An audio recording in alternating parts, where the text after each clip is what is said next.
Linda Marie Miller, Pretending Not to Know. Pretending Not to Know, Linda Marie Miller.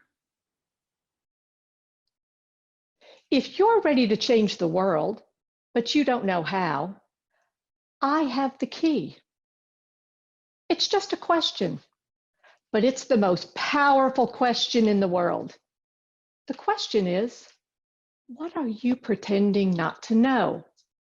That question changed my life. What was I pretending not to know? I find out when I helped my friend Tony and his son Michael.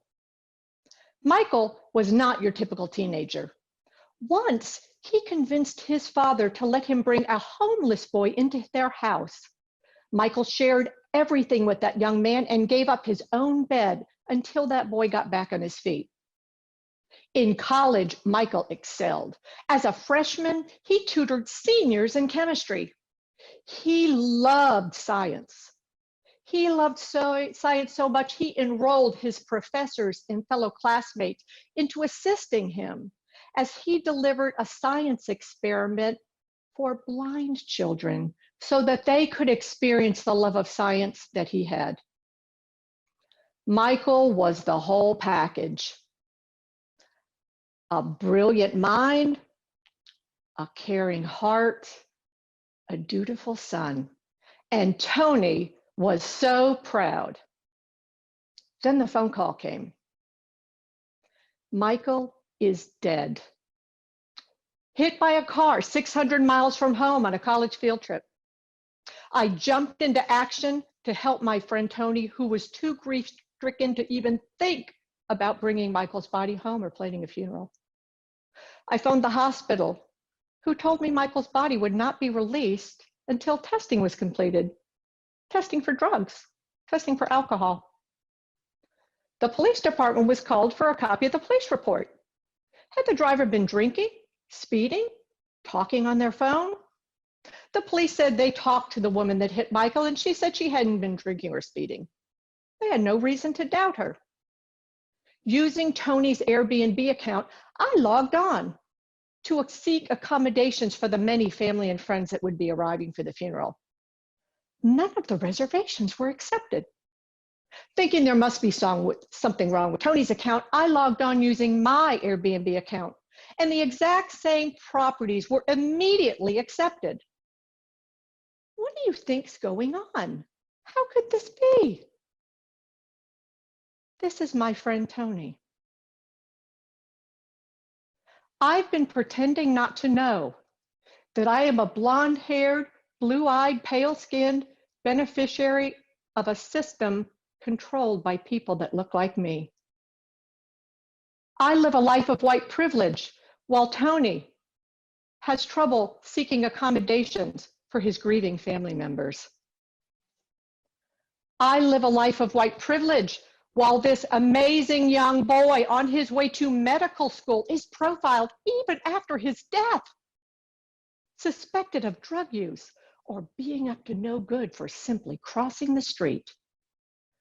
This amazing young man who once brought a homeless boy into his house, a white homeless boy, his death dismissed based on the color of his skin. The white woman that killed Michael wasn't tested for drugs or alcohol. She wasn't even suspected of speeding, even though she had a long history of speeding tickets. The more I thought about it, the angrier I became. This is discrimination. This is racism. I was comforted by the fact that I am not a racist. I have never discriminated against anyone. In my career, I have hired many amazing Black people. When my son was young, his best friend was Black.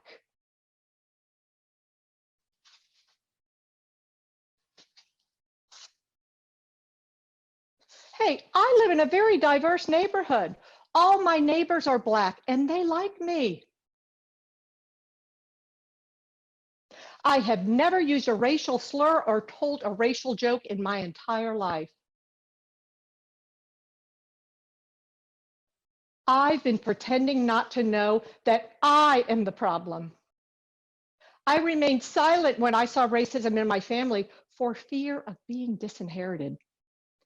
I remained silent when I saw racism at work for fear of not being promoted. I always blamed it on a broken system, but guess what? The system is working exactly the way it was designed to. In exchange for my silence, the system has made sure I don't have to worry about anything. I don't worry about someone wanting to harm my son. I don't worry about being discriminated against at work. I don't worry about being watched by security guards when I go shopping. And I don't have to worry about being shot if I am stopped by the police. My silence has benefited me at the expense of others, and I will remain silent no more. I now use my voice as an ally for and with people of color. I am committed to helping create a system that works for everyone, not just people that look like me. Look around. Look around at the world today. Don't you agree it's in need of a little change? Fellow Toastmasters, you have the most powerful voices on the planet. Commit right here and now to create the change that you want to see in the world. Let's create a world where there's no race but the human race, one shared humanity. All it takes is finding your truth. And all that takes is one powerful question. So go ahead, ask yourself.